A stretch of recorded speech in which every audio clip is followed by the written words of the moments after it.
Hey everybody, welcome back to Terminus, the harassment architecture of extreme metal podcasts. I am the death metal guy, aka using a lacrosse racket to fire tetragrammacides 7 inches into the windows of gated communities. I think technically it's a lacrosse stick, but yeah. Oh, lacrosse stick, yeah, fair enough. I never played it, so. I had a brief brush with the sport. It's as far as high school sports is as close as you can get to putting on armor and hitting people with swords. I always wondered why is there no professional lacrosse? People play it in high school and college, but it's just, I mean, a lot of people play it, but there's no pro league that people watch or anything. It's kind of weird. There's like semi-pro or something. I can't remember. Maybe it's college is the highest, but I think there's sort of semi-pro stuff. It's a pretty niche sport, and a lot of the people who play it play other things that are more normal. I think it's also kind of it's kind of, it has the same sort of acquired taste thing that black metal has. It's like you have to, it helps to play it to watch it. So if you think it's hard to follow a puck around in hockey when they've got the fucking ball, they put that little light on it sometimes or whatever to show you where the puck is. Imagine that people are throwing around a tiny, very fast rubber ball. Fair enough. Yeah. Oh, and who are you, by the way? Oh, yeah. And I am the black metal guy, a.k.a. I had this strange dream where I was standing in the middle of a field of rippling grain, playing a harp, and my head shrouded by a cape. And then I looked up and I saw a noble warrior of my tribe taking photographs of me. And I realized I'm Rob Darkin. Not bad. Cheers. Oh, shit. Yeah, that's what I need to do. That's why I'm going to get into lacrosse real heavy. I'll really get the Chad brutal death thing going on. You'd be a good attack guy. You've got the low. It's one of those things where like having being kind of more lower and intenser center of gravity is good for attack. That's a wonderful way of saying that I'm a fat manlet. Thank you very much, Black. Yes, yeah, keeps you low under the defenseman's stick, and you just barrel into people. And so, that sounds fun. Yeah. Okay, got a good show today. We got some pretty interesting records this time around. I think we like all of them a lot, actually. Yeah. And this time we actually have stuff coming from the greater Terminus co-prosperity sphere. So first up, probably of niche interest to most people, but probably a bigger niche than usual for our listeners. So Sakevi Yokoyama of the famed Jism band from Japan, kind of classic metal punk stuff from the 80s. He has now released an art book called Oppressive Liberation Spirit Volume 1. This is a compilation of visual art he's done from his time in Jism onwards. Early stuff is very old school punk, kind of cut and paste stuff. Later on, he starts getting into more digitized art and stuff like that. I was never a huge Jism fan musically, but their aesthetic ideas and their visual language was always really striking to me. So this is extremely expensive, but I might actually see about getting a copy just because it looks so cool. Yeah, and that original collage aesthetic was very influential, I think.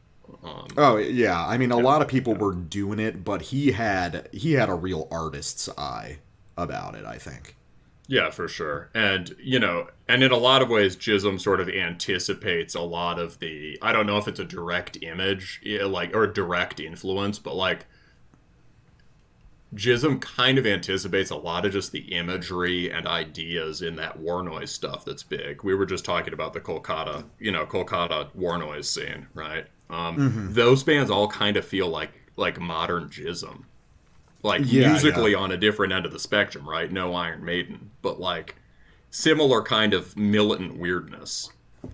Definitely. And all right. Well, in sort of quick tidbits, we got some got some label plugs. So our buddy at Old Mill Productions is putting out on March 5th a compilation to benefit Stonehenge. So that's something to keep on your radar. What's happening with Stonehenge is that even though it is obviously an extremely historic site, important, even though it is listed as a UNESCO World Heritage Site, even though for about 10 or 20 years we've known that the whole landscape around it is what you could call like a sacred landscape. Like there are links to other shrines that were, like wood that have rotted away, right? That we know where they were. And there are also barrows all over, barrows left by the Neolithic people and then repurposed and new ones made by the Indo-Europeans. It's full of the history of the British Isles, right?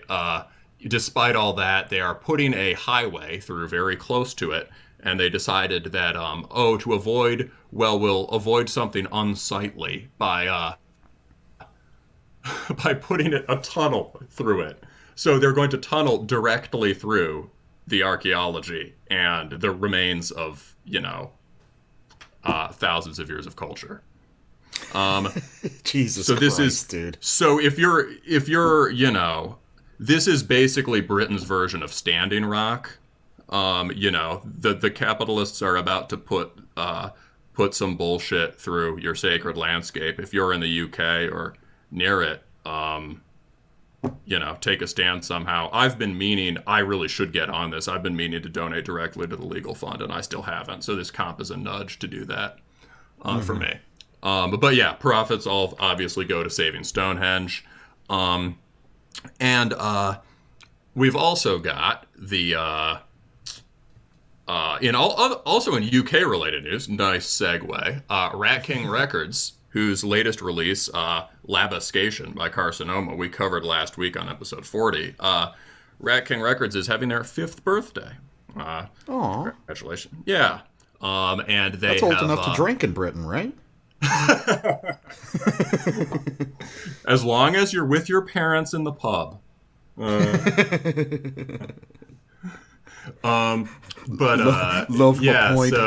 black metal, simple as.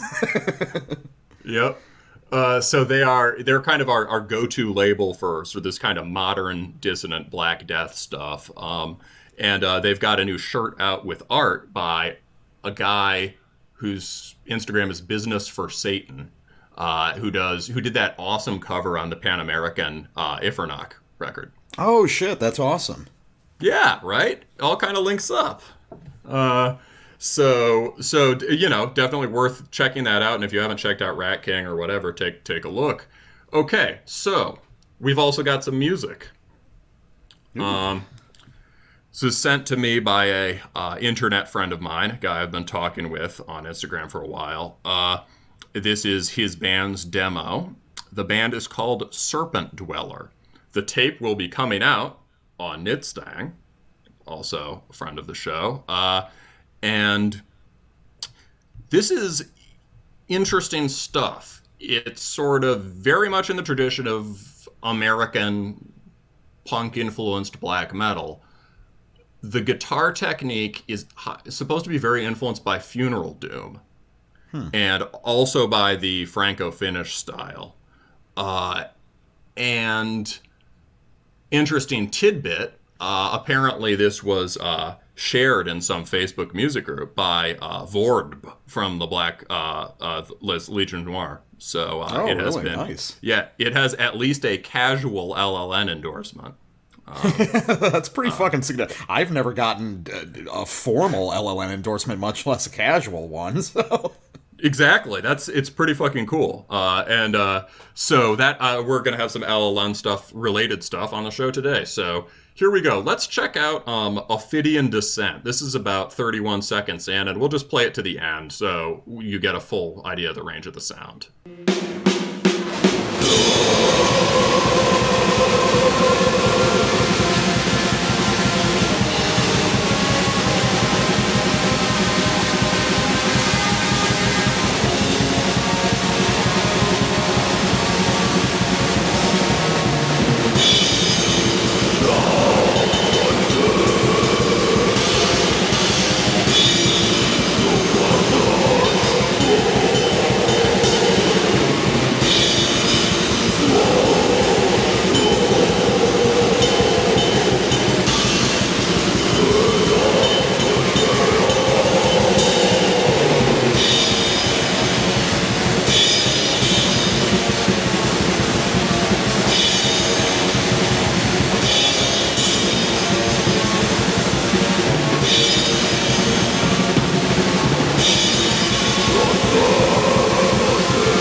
actually like that a lot. Yeah, I mean, how about that opening riff? I was just like, that's at the death metal guy, black metal. Oh riff. yeah, Holy 100%. shit. You know, there's my Franco-Finnish shit. But what's kind of interesting is, you know, they were talking about Funeral Doom guitar technique, and you do have that big doomy closing section. But it was funny while we were talking, I had kind of guessed that this was like West Coast before you said it. He's from California, and it seems like those guys in general are. I mean, obviously, you've got that whole kind of coastal sludge and doom scene, which seems to kind of influence everything that comes out of that area, be it death or black metal or whatever you have. And there's something about it where it's got that little bit of, like, California groove to it, even though it's this very somber part. And usually I would hate that, but I think it actually lands nicely here. Yeah, so about that coastal feeling, I heard that too, and the way I heard it was like the brand of Funeral Doom that's crept in here is like Asunder, which is IMO, you know, the best John Gossard project, because obviously why would you listen to a black metal band called Weakling? But like Asunder is a great band. I don't know if I liked them back in the day. They're sort of like crusty, black metal-y inflected Funeral Doom. Mm-hmm. It's got all sorts of things that are often bad in like neo-crust bands. Like it has a cello, but in that context, really works. Beautiful melodies and a lot of kind of massive bolt thrower chug. So, cool band. But like this reminds me a bit of Asunder. I don't know if that's a direct influence, but it certainly has that flavor. What do you make of the structure? So what struck me is that, like, I basically think the fast part of this song is perfect. Like, I mean, I think you could, yeah, we'll come back to that. But I think as far as the writing and the vocal placement and the vocal sound, great. Then it sort of enters this, sort of goes down tempo, and then kind of just fades out there. Yeah, I agree. I think it's searching for a back half. Either that, or just don't do the slow part and do like a grind melodic black metal song with like 4 riffs in 2 minutes. Yeah, I could see that. I mean, I feel like at the end of that big doom part is an opportunity to open back up and, you know, push it out, 2-3 more minutes, have like a longish 6 or 7 minute black metal song. No, I think I agree. I mean, like, because as it is, there are cool melodies there, but as it is, I hear it as an outro. Does that make sense? Yeah, yeah, I agree. It also really breaks the momentum, and so if you're going to do something like that, if you're going to create such a sharp... It breaks the momentum and it does not produce a breakdown effect, right? That's the kind of difficulty in fusing Funeral Doom and black metal, is how you span that tempo gulf. Yeah. And if you're just... If you're going to just do this sort of sharp, suddenly we're at a very slow tempo thing, then it would make a lot of sense to build up from that again. I think we were talking before the show that it's a demo that feels like a demo, but I think that's something that's almost missing these days. Oh, absolutely. Yeah. I'd love to hear, like, if they recorded this track again, I'd love to hear, like, that back 2 or 3 minutes, right? Or definitely that back 6 minutes. Other brief moments, beer burp. Other brief sort of things would be like, I feel like, to some degree, I think the Funeral Doom works well as an emotional color in the fast parts. Like, I feel like, in general, I've listened to the whole thing, and in general, I feel like the fast parts are stronger right now than the slow parts.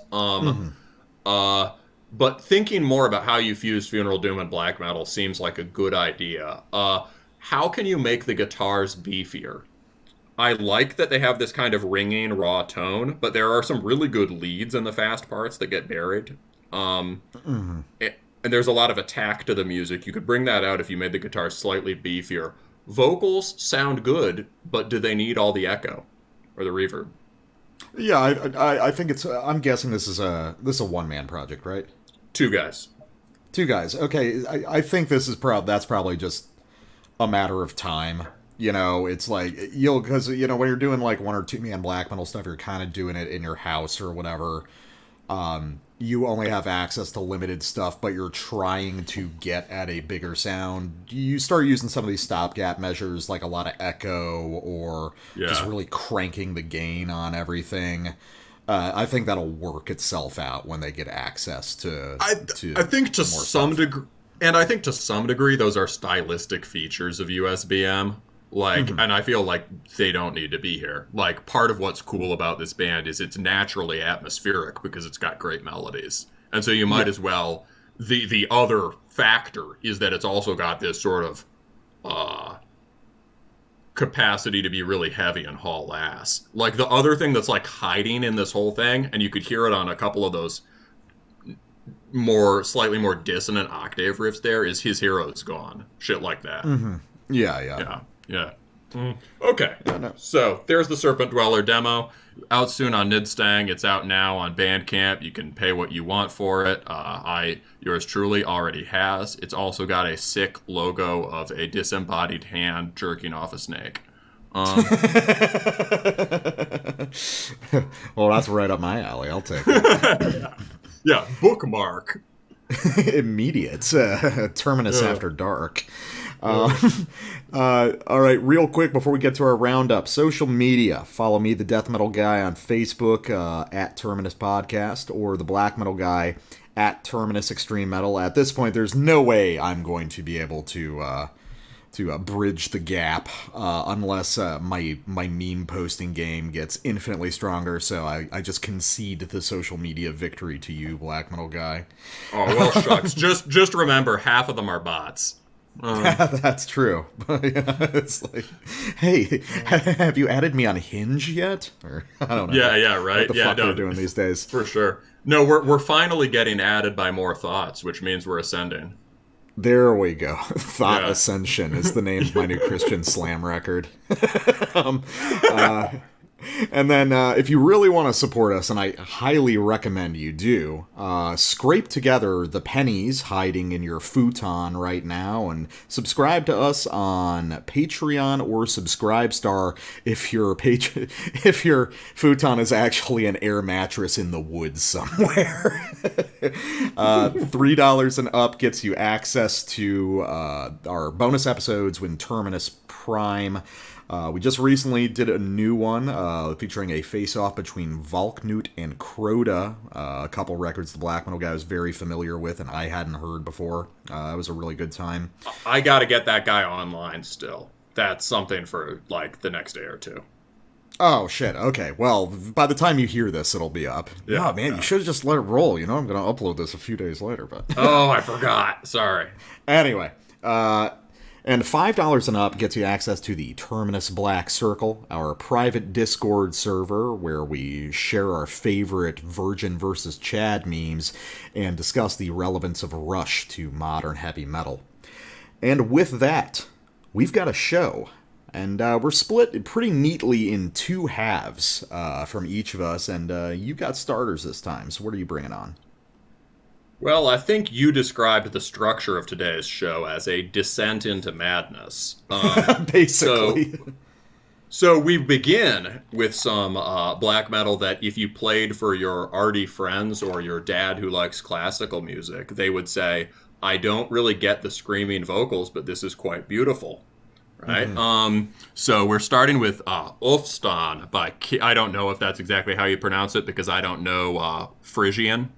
But that's by Kjeld, right? So Kjeld is from the Netherlands, but they're very focused on hyper-specific regional heritage. So Frisia, which is a place that you can find recorded as a distinct region back to the times of Beowulf or whatever. And that's out on Heidens Hart. By the time you hear this, I will have an interview with Arjan from Heidens Hart up on the web.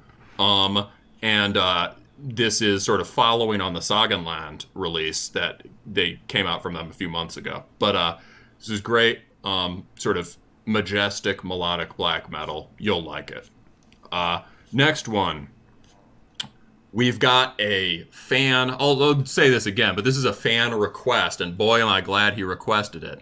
This is Szary Wilk Wrath out on a label called Putrid Cult that I had never heard of before. And this is also very sort of majestic black metal, full of epic melodies, but it is rooted in the Polish style and has an interesting juxtaposition of things inherited from raw and very modern polished black metal. And it will make you bang your head. Yes, it will. Then on my side, we're starting with Suicide Circle with their debut album Shotgun Prayers out on Osmos. Most distinct part of this that everyone will get excited about is that this is one of the triumphant returns of Maynok from Mutilation.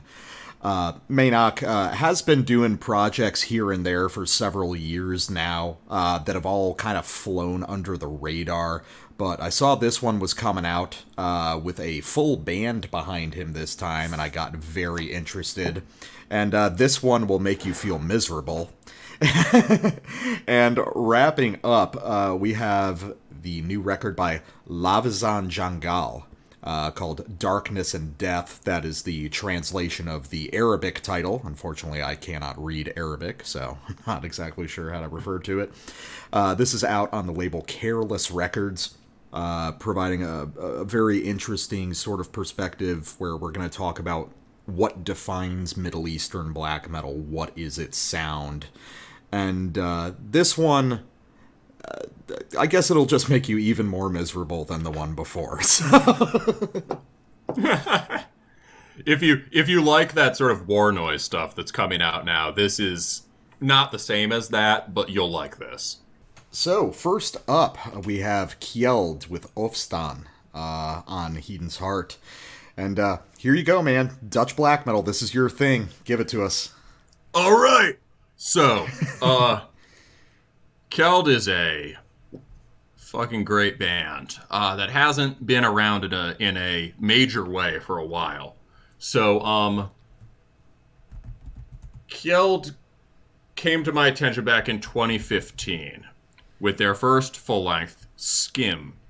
This new one, Ôfstân, is their second. So it's been 6 years. They did in the meantime, they did a split with Vaderganger in 2016. They did another split. They did an EP in 2018 called Banjer van Frisia, which is great. But they've pretty much taken their time between these releases. Kjeld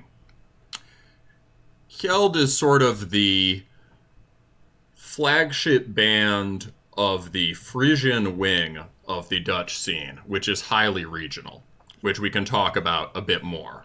And it has members of other bands, including the bassist is in a bunch of other stuff. The bassist Sverk is in projects including projects black metal guy endorsed projects including Standvast, Tarnkop, and Untar. All have put out stuff on Heidens Hart. And Kjeld was the band that really brought this scene to my attention, and it came out at a pivotal time. Like, if you think about it, 2015 is really when the dark years ended, I think, in terms of black metal. And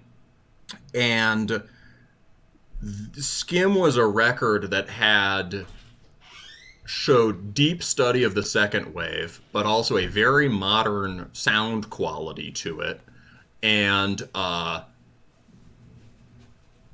sort of gorgeous kind of melodies that still had a very stern warrior quality to them.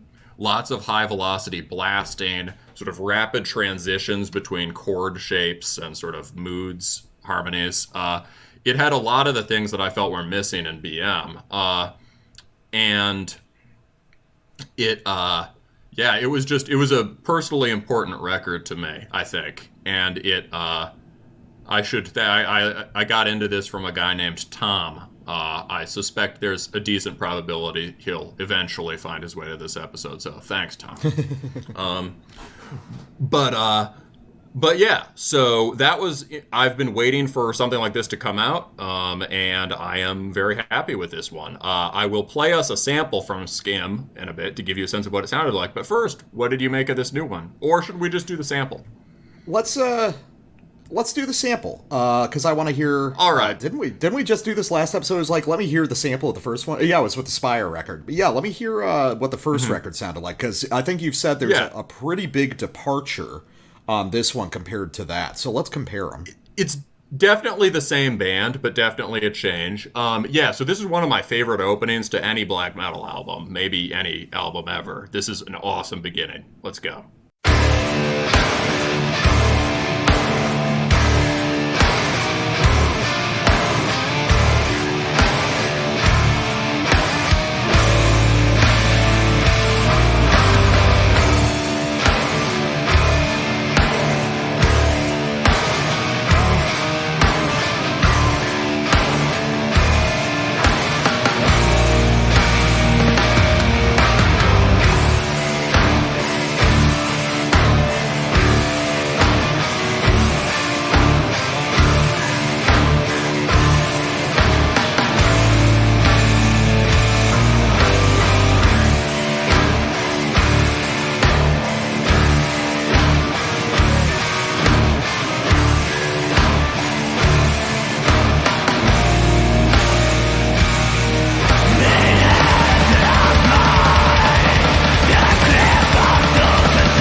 I can see that it's the same band. There's definitely I wouldn't even say a departure, but this new record is a substantial elaboration on that. Exactly. Yeah, they haven't like they haven't like done some sort of crazy lateral move like Spire did, and they haven't, they certainly haven't departed from the essence. But yeah, it's a lot more of that. The melodic ideas at the end of that, where it kind of expands and you get that sort of keyboard coming in. You get a lot more of that on the new record, right? That's kind of the center of the new record, I would say. Agreed, yeah. And so, there are still, throughout it, there are moments like that first blasting riff that kind of hold the new one together, work as sort of touchstones that it can return to, but there's a lot more of that on this first record, and a lot more of, say, blasting riffs with the kind of more dissonant minor tonality you got in that sort of opening chug mid-tempo. Yeah, that opening chug is like a slow Marduk riff, like a World Funeral riff or something. Oh, yeah, that's a good point. No, there's a lot of Marduk on this. They have a great drummer. A lot of that Kvist record, I think, in terms of having something that is sort of symphonic black metal while not sounding dated, and sounding maybe a little more sort of pagan than satanic or evil, and also maybe some early Enslaved would be important for this band. Not a huge fan of where they went, but I can hear that similarity. So yeah, that was just a really heavy, massive, ripping album in the middle of winter. This one's a bit different. So what overall thoughts, Death Metal Guy? Well, I mean, at this point on the show, you've exposed me to a fair amount of this Dutch scene that you're really into. And I would say of the stuff that we've covered or we've sampled, at least, or, you know, that I've gone off on my own and listened to on your advice, Nice. I would say this is probably at the top alongside the Meslamtea record that we covered last year, the one that I brought on the show. That's great. Yeah. This is very balanced music. It's incorporating a lot of ideas from a lot of different reaches of the black metal scene, and I feel like one of the strongest things that the Dutch bands do so far, that of what I've heard, is they've got this great sense of synthesis. They have an excellent ability to put together kind of disparate ideas from different reaches of the black metal scene, different melodic ideas, different rhythmic ideas, and bolt them together into songs that work and have their own essence beyond, you know, their constituent parts.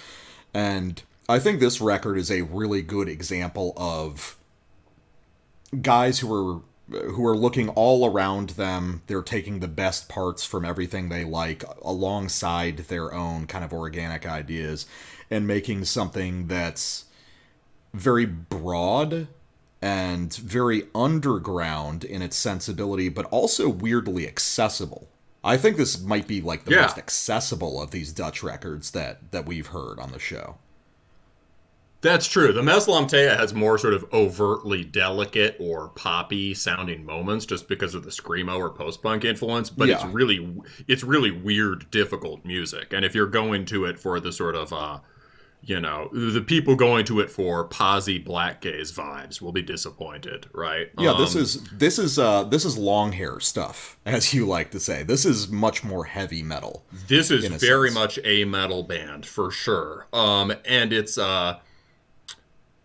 and yeah, it is. There is a lush sense of melody, and it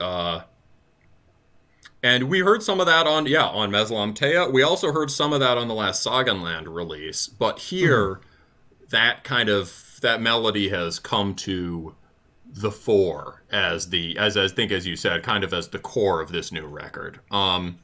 So, do we want to get in with a sample from the beginning? Yeah, sure. I got a sample off the first track. So the opening track is called Betsjond, and it's very interesting to me because, and this is something I kind of want to talk to you about specifically, because I think that this band uses a lot of techniques that you generally don't like in other bands. Because as we're about to hear on this, there are riffs on this record that I would call basically post-black riffs. But I think the context that they use them in and the way they balance it out with more aggressive stuff is what kind of makes it work for you. Yeah, that's probably true. I can hear myself bitching about the term post-black, but yeah, that seems like a fair judgment. I mean, it's an expansion on their achievement on Skym was like the sort of fundamental second wave thing of balancing classically pummeling stuff with melodies, but those melodies were more like stern, noble martial melodies, sort of Viking warrior melodies. There are a lot more other kinds of melodies here, right? Yeah. A lot so more. Let's listen to this section, and I'm curious as to what kind of influences you hear on it. So Cool, towards the beginning of the track, let's try it out.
I didn't know you could roll your R's that hard while shrieking.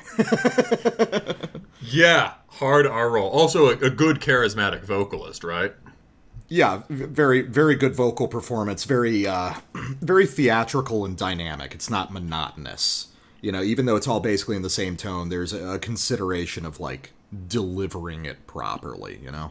In terms of this being a heavy metal band and a band in the fullest sense of a word, in, you know, a scene that's full of sort of two or three man collaborations, that it's worth noting that this is a 5-person band. And it sounds right? like it. Yeah, so that's one reason, given that these are all, you know, working men who have jobs and shit, right? And a bunch of other bands. Like, that's why they can only do this once every 6 years, right? Yeah, but, okay, so in terms of that sample, you know, though, you gotta get the whole full lineup together. Yeah. So in terms of that sample, it struck me as, like, that big melodic riff, that kind of centerpiece riff there.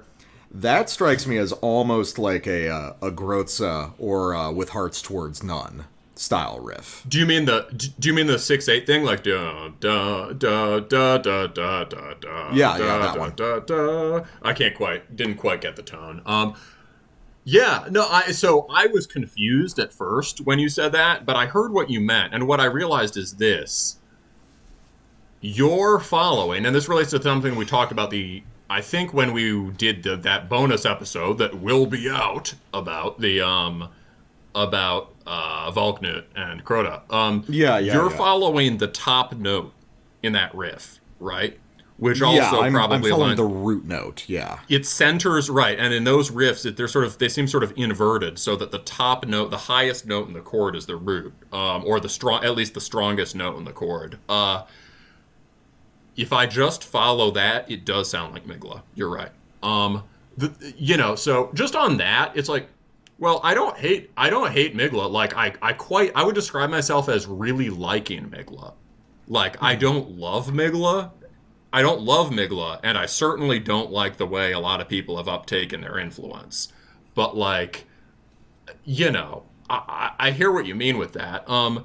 But the thing, I guess, so what sets it apart to me might be like, yeah, you know, the galloping 6/8 thing's a bit different, but it might seem small, but it's like Migla plays single notes, right? And he builds up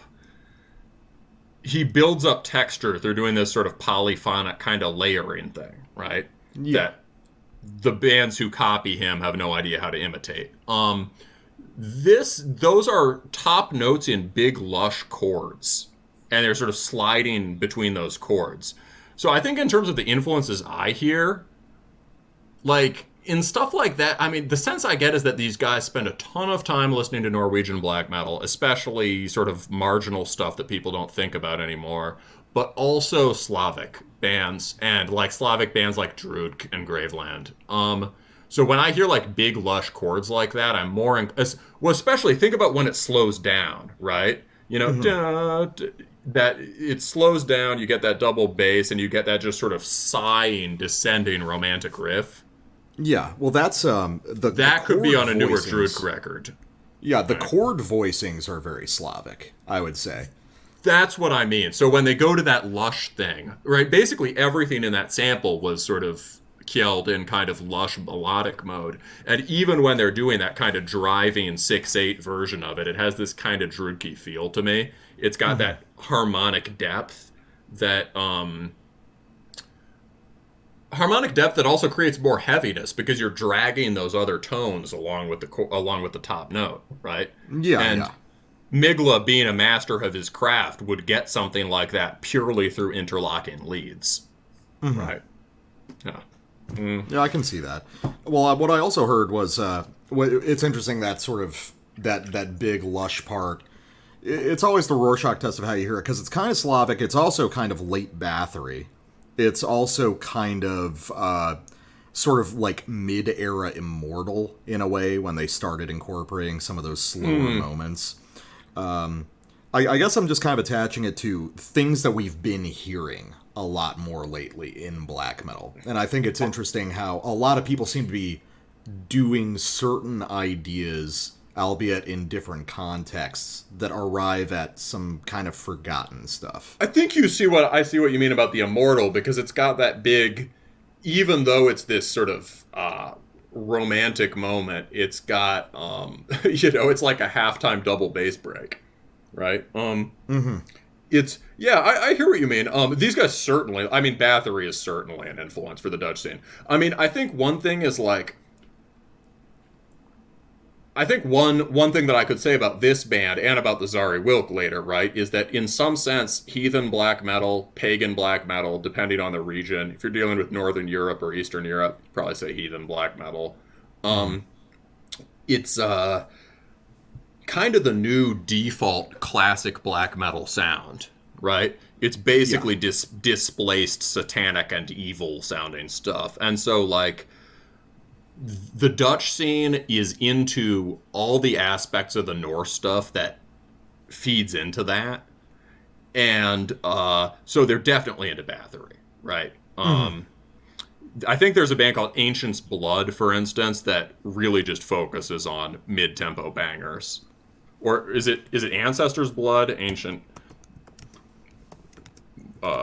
Ancestors' Blood. There we go. Yeah. So, anything else about that one? But I hear what you mean about the Migla thing. I hear what you mean about the convergence with some of the more sentimental ideas of post-black, for sure. Yeah, no, I'll definitely get into some other ideas in my next sample, but this is kind of a weird record to sample, because it's one of those black metal records where all the songs are kind of the same in a good way. And a lot of what happens on this record, a lot of what makes it remarkable is what happens in the gaps between riffs and the sort of natural, organic, melodic development that occurs. So, yeah, let's listen to what you've got. Absolutely. I agree. I always listen to this as a whole. Very easy to listen to as a whole. And there are tons of wonderful melodies that you remember and you can't remember where they were, right? Yeah. But in terms of two distinct tracks that stand out as tracks, I think Ôfstân and Ôsbrand, the two samples we've got next, are sort of the centerpiece of the album, and they're both in the middle. So this is the fourth track, Ôfstân, and this is, you'll get some classic Kjeld here and some of this newer, the newer emphasis on this sort of florid melodicism, sentimentality. And we're going to start in a lot of black metal songs start ABAB. So we're in the second ABAB, halfway through the A.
So black metal guy, are you backing up on your anti-sentiment stance now?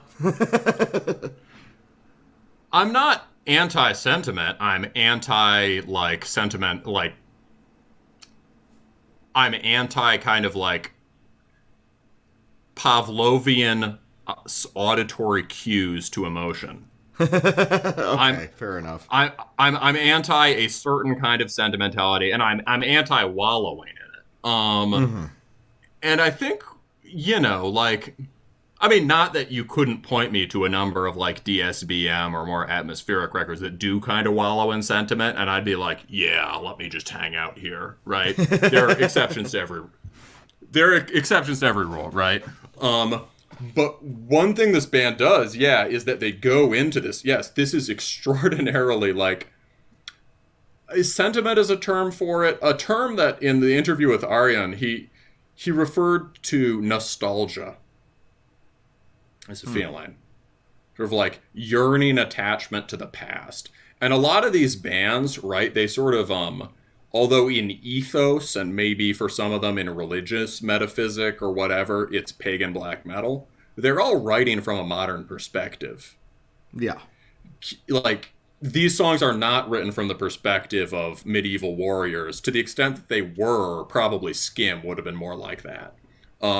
They're focused on, this very long historical idea of folklore and heritage, and these sort of patterns continuing into the present. And so there's this longing for the past, whether it's relatively recent or 1,000 years ago. And so, and whether it's, this sort of world historical thing or whether it's personal, right? Sentimental in the strong sense, right? Whether you could almost imagine some of these could be songs about girls, right? And they could also be songs about nature. They can be songs about, kind of, atavistic, return to the past stuff. It's, all kind of blends together. So this is, a death metal guy, if you want it, this is an example of how to do this kind of sentimental stuff in a way that I find not just I'll tolerate this, but I completely buy in. Oh no! Believe me, I agree. Those are pretty awesome parts, especially I think the third riff in that sequence. Huge sentimental riff. Maybe sentiment's the wrong word. Just longing in general. Yeah. Well, what's interesting is you get this. So structurally, this is an interesting song, and it relates to the way that the songs on this record are elusive. But this is almost this song almost has two songs in it. You get your A-B repetitions, and that first A, just sort of blasting more darker, kind of dissonant-y, dark minor riff. Then you get the B, which is this grandiose da da da da da, has the keys layering in, and it although it's very lush and modern sounding, you can clearly hear that kind of Viking metal feel in it. And then it just launches us into this other song that deals with all this more lush, sentimental melody. And you drop into this, mid-tempo moment with just these long, flowing, kind of major key lines, and then click back to blasts, right? And then you get that, what is it? I mean, there's a few great blast moments through this. You were really into that one, sort of the one in triple time, right? Yeah, it's a double time 6/8 blast, and it's if we're doing this now, we're actually doing that instead of just doing the thrash beat that most people would do there. And is that the riff you were talking about, the one that you really like? I think the blast is right before that huge riff. All the riffs are very good, but those last two are the ones where it all really comes. And eventually it closes. Yeah, so you're in this sort of developmental section that has all this sort of yearning quality or whatever, and then it just rockets into this 4/4 blast. Da, da, da, da. It sort of does a key change, kind of inverts what was going on before. You're up on the high strings. And you compared it to post-black because of the way it's being voiced, right? Because it's got that more lead-oriented sound. There's a specific voicing with the that really fluttering high lead over the rest of it, which was, well, I mean, more than post-black, it really reminds me of something that, like, Heaven in Her Arms would do. You know? For sure. No, I think it reminds me more of Japanese Screamo than post-black. Japanese Screamo, or even, like, smart post-rock stuff, you know, before it was totally played out. Okay, no, I get what you mean there. But, like, one thing that the Japanese Screamo people do, right, is that they attain extreme intensity, right? Mm-hmm. And there's this kind of samurai nobility to it the whole time. And, like, sort of just drunk samurai having a nervous breakdown quality to it. And that's a great description. I'm going to hold on to that one. Thank you. But where it rockets up like that, we get, even though it's in this kind of delicate voicing, if you follow the melody down, that is a very stern Nordic warrior melody. And it slashes down. It slashes down in this Dorian scale kind of way, you know, in a way that's very classically second wave. And so to me, like, I mean, that's a moment where they bring together all this sort of color on this record with this more stern quality, and it's just like, that's a big moment for me. I agree. I mean, that was definitely a standout track for me. And like you said, as is the next one, Osbron. Yeah. The next one was my other favorite individual track. I was hoping you'd pick it. Otherwise, I would have. Yeah. Osbron is Osbron's pretty clear because it's got. I think that it's supposed to be kind of the climax of the record. This one. That makes sense. Yeah. Because this has a giant vocal hook on it, which is extremely cool. It's got this like Dutch Viking thing going on. Also, small note, but something that's constantly happening through the record is this rhythmic technique they're using where you've got a riff that doesn't have like a super defined shape melodically.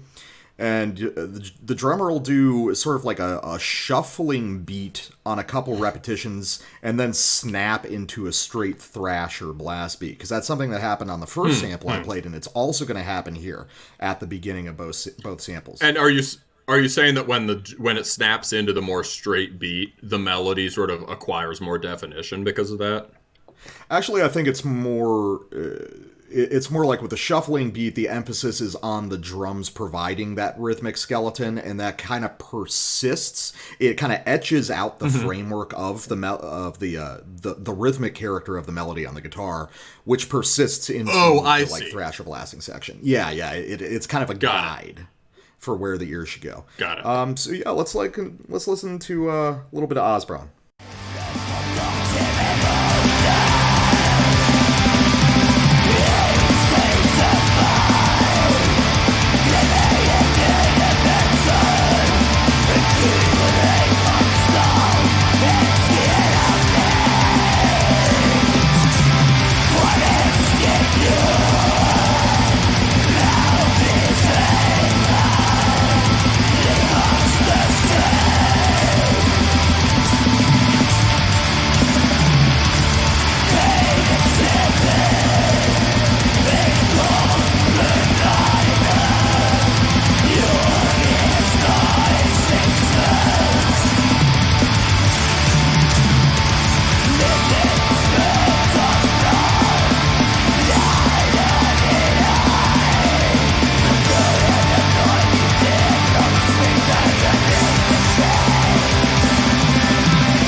So why Well, I was about to say why aren't, but as we've been hearing just like this year, a lot more black metal bands are like, yeah, why can't we have a giant gang vocal chorus anthem on our record?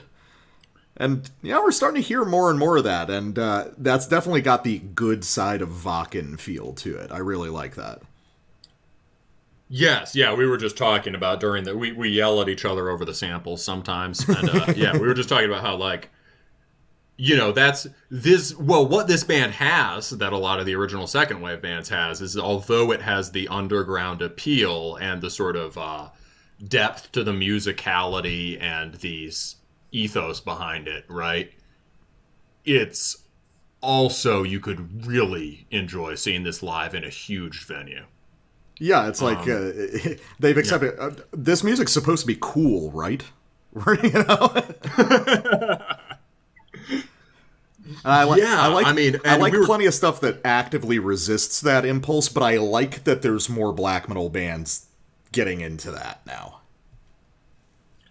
Yeah, man. I love that sort of galloping major key riff at the very beginning, where it's got this sort of echoing arpeggios, and it's like major key but just soaring and very powerful. That reminds me of like the very best riffs on the early Winterfilleth stuff. But you were more focused on this. So this chorus, right? One cool thing that's happened, right, is we finally got black metal vocalists who, instead of thinking they need to sound like Ison trying to sound like opera vocals, they can just sing. Yeah, you just let some actual tone into your screech. You know, that's all. Yeah, and like, you know, yeah, that we were saying that sounded a lot like a Kvelertak melody almost. Like, it's huge. It's for raising beers too, you know? Very raise a beer, very sort of like northern garage rock kind of quality to it. But yeah, just a glorious fucking song, huh? Oh yeah, no, it's and this is a highlight just because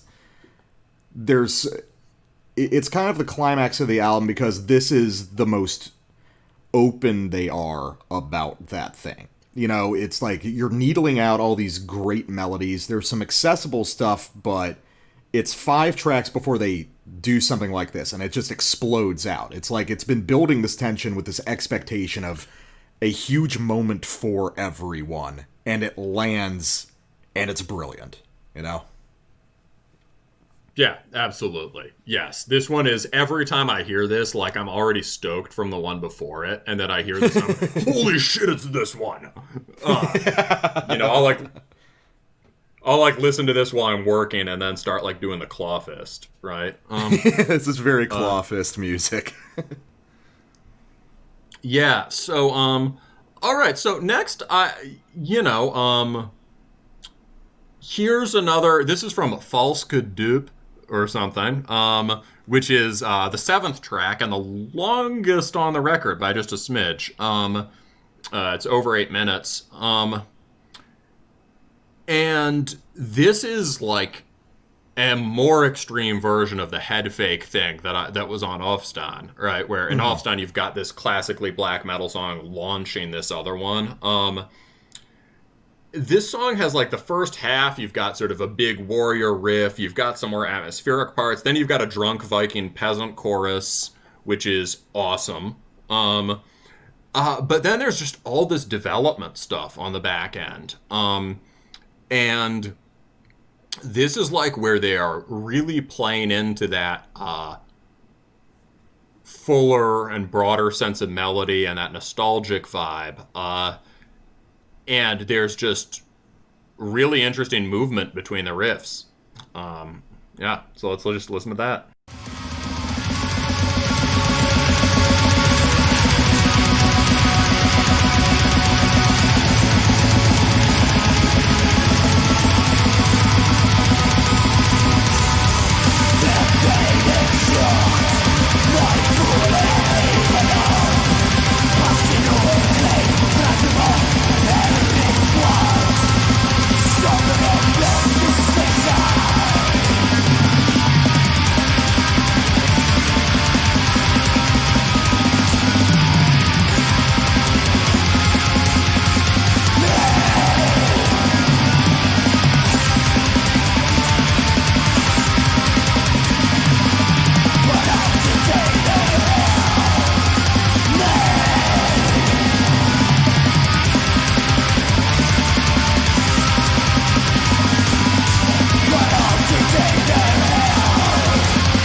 I'm glad you picked that sample because one thing that we failed to mention earlier that I think is really important is the keyboards on this record.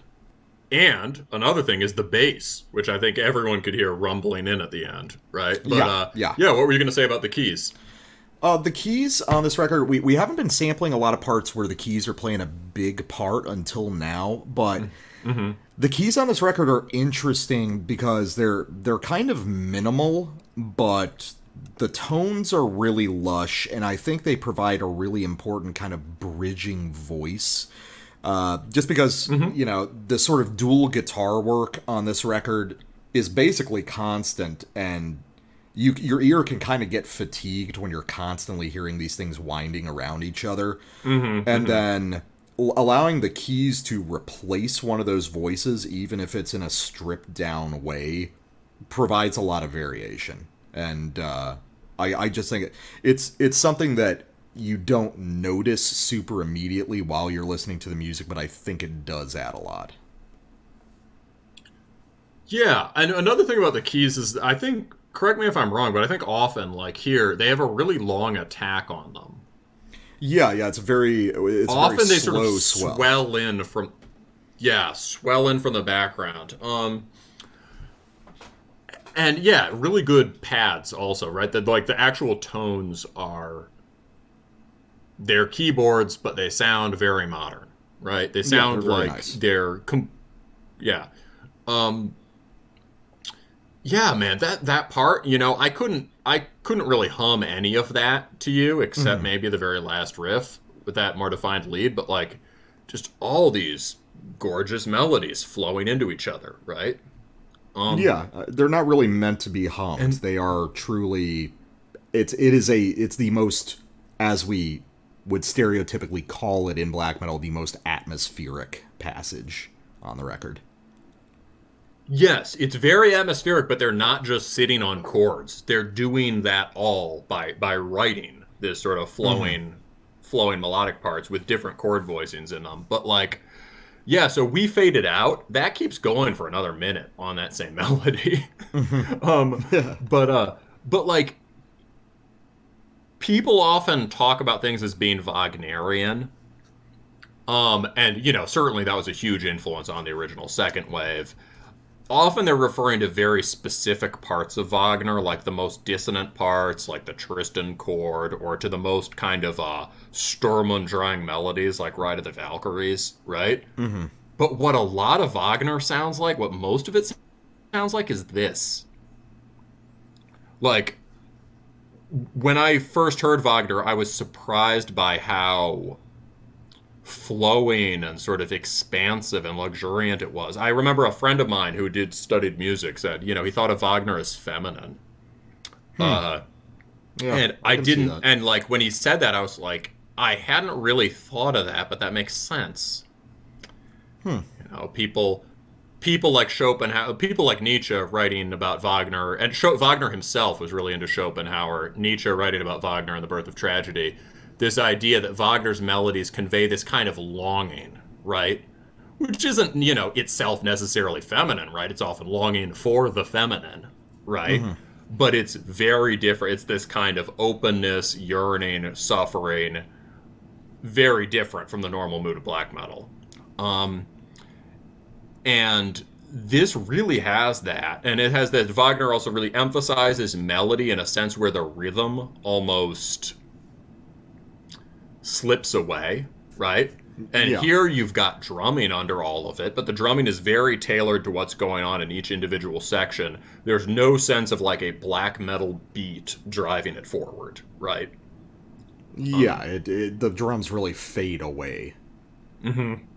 So like very Wagnerian sort of, and also like, I try not to repeat myself too much, but like this is a thing that like I even could have said earlier in this review, which is like we talked about with Meslam Teya, and I often say with Dutch BM how you can hear that these people live near the ocean.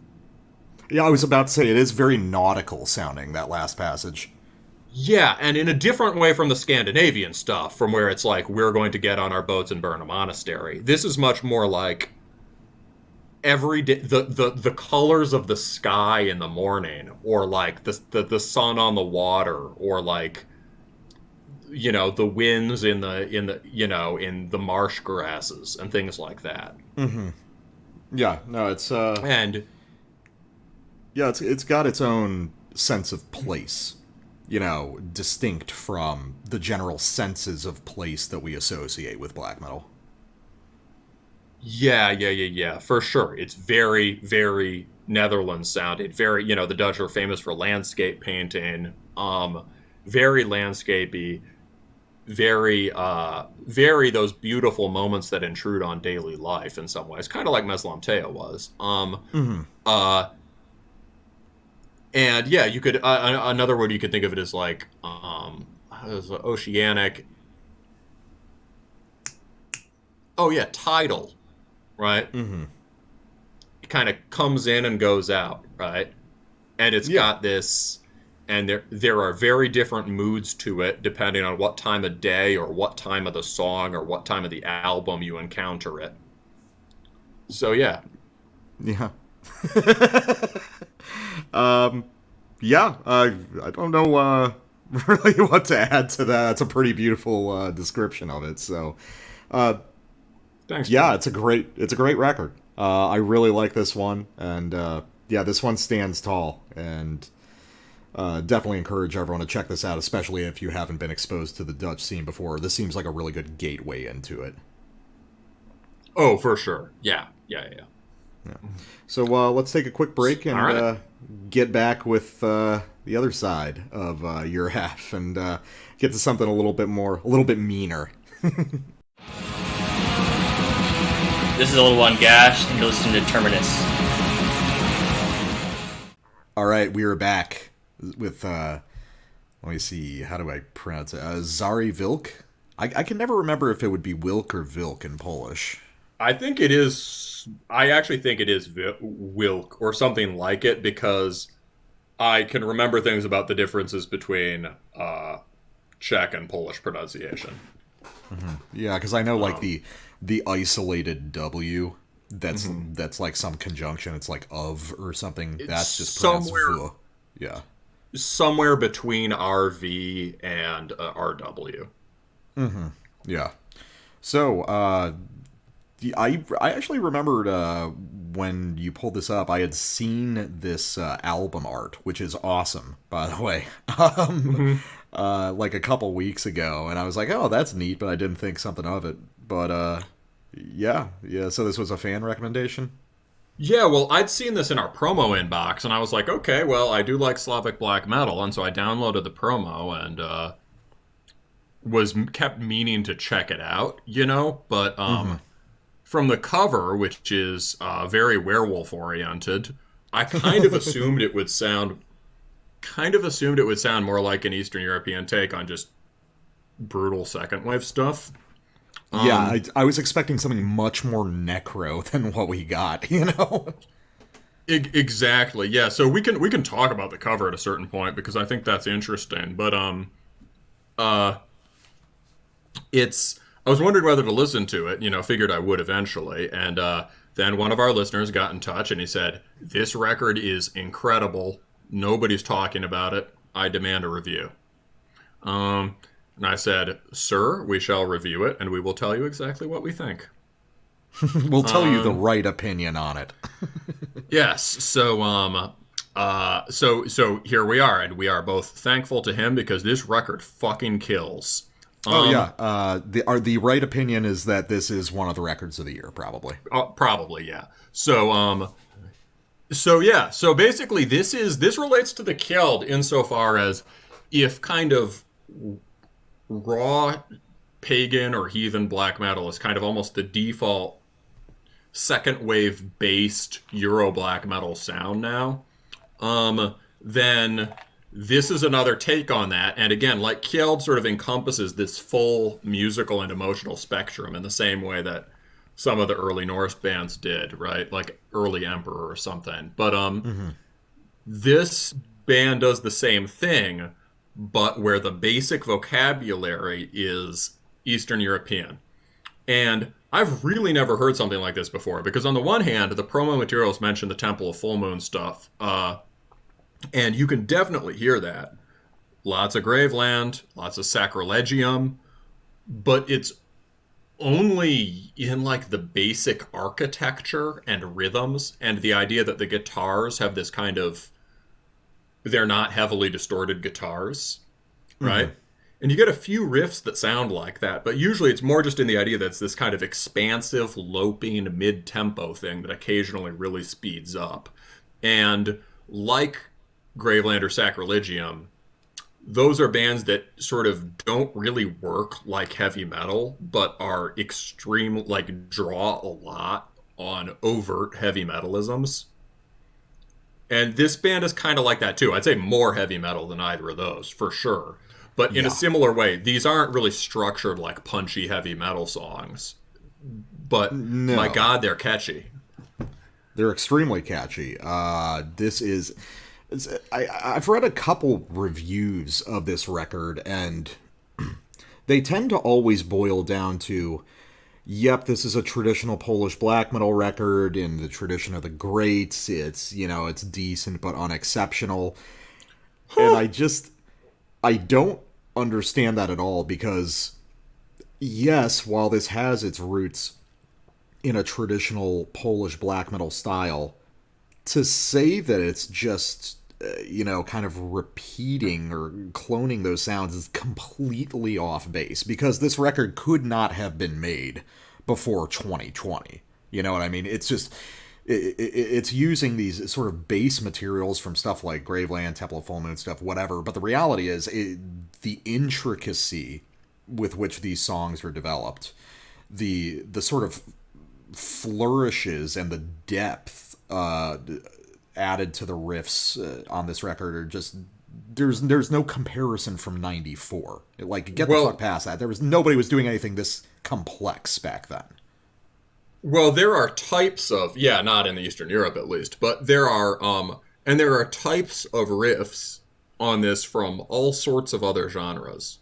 Or subgenres and scenes and whatever. It's like this Eastern European thing is like a container, and all this other stuff is getting pulled in a kind of tailor-made way. Like, we need this kind of riff for this part of the song. But none of it sounds incongruous. All of it's kind of bent to give it this epic pagan barbarian atmosphere that fits in with the Polish thing. I think the most remarkable aspect about this record is its congruity. Even when we talk about a black metal song having very organic development, you call it like very necessary kind of development. Mm-hmm. Yes. Yeah, even songs that we describe in that way are generally not even close to the level that we get here. Like, every note of this necessarily follows the one before it. Like, how natural this record sounds. It's like it was disgorged from some great fucking wolf hole into reality. You know what I mean? It's, that's a thing. Yes, I'm glad you said that. It's like, most things that sound necessary, or often one way you achieve that is by extreme distillation. So Hate Forest all sounds kind of necessary. Or, there might be a feeling of, there can be often a feeling of terrible necessity to bands that work with this intense focus on homogeneity of sound. Sort of every riff just spills into the next, and that's kind of because there's this continuity between all of them. This band moves between, how many different types of riff are on this record? Like 25, right? There's like 25 different kinds of chording and melodic shapes, and so many scenes you could reference here.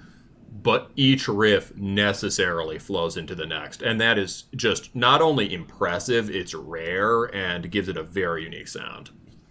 Yeah, well, it also just signals that, instead of listening to all these different things, these guys just really like black metal, and they wrote an album they liked. Yeah, well, let's open this bitch up, man. Yeah. All right. So let's start at the beginning with... There's a, slow build at the beginning. So we're about 3 minutes, a little less than 3 minutes into the first track, Mortal.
Yeah. Yeah, it's awesome. Ah, that's fucking sick. It's so natural. That's the thing I'm going to keep coming back to over and over again, is how natural this record is.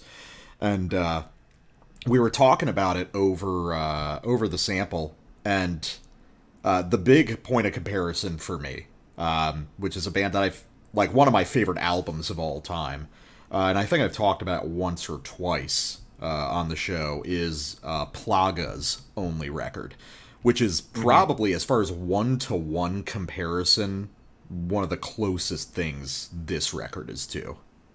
I'd say that's right. Yeah, so for those who haven't heard Plaga, right, Plaga definitely has a more sort of more focused sound than this, but, like, what is Plaga's basic vibe, as you would describe it?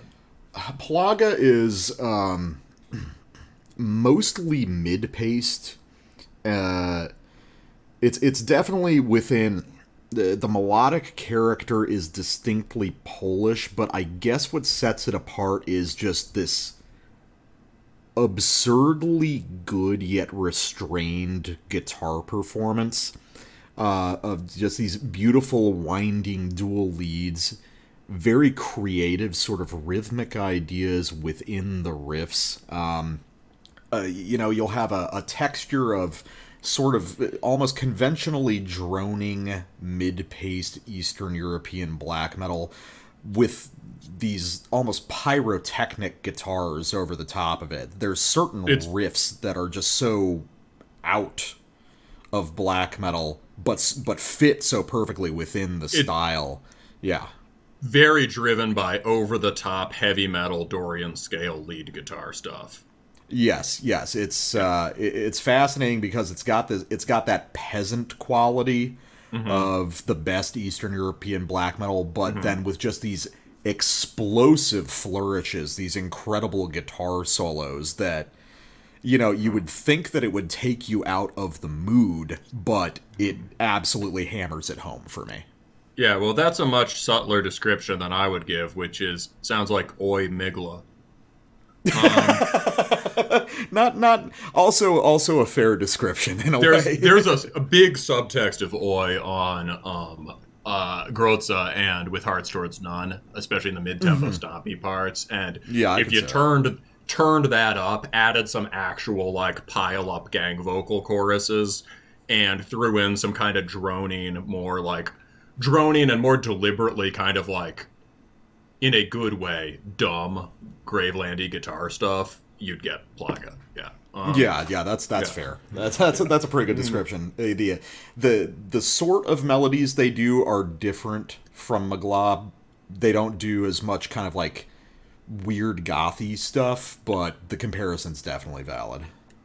It's much more like it's the chest thumping parts of Magla. Yeah, definitely. Yeah, so, okay, Plaga, great band. I suppose we could play them during one of the interludes, during maybe the interlude after like this.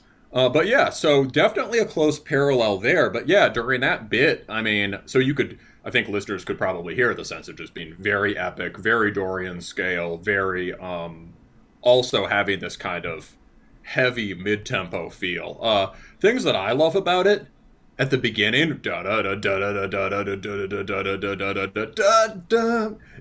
what is that? Those two chords, right? That sort of like those stacked chords just descending like that. I feel like I've heard that somewhere in some song I love before. And I know that those are the kind of chords that you get in a Satanic Warmaster song or in like an Our Lac or Vehemence song. But, like, I feel like that might be Iron Maiden's Transylvania or something. Yeah, like, I think specifically those two chords. There's a lot of this that reaches back towards the 80s in a very subtle way. Like there's a lot of heavy metalisms on this, which I think is why it compares so well to Plaga. But also, Transylvania is, because it's on that early Maiden, weird. It doesn't have vocals on it also. So it's weirdly necro, and if you put somebody goblining over that, it would just sound like black metal. It's true. It's a pretty weird song from Maiden. And there was a solid pagan metal band like over a decade ago called Bornholm who did a good cover of it. But this is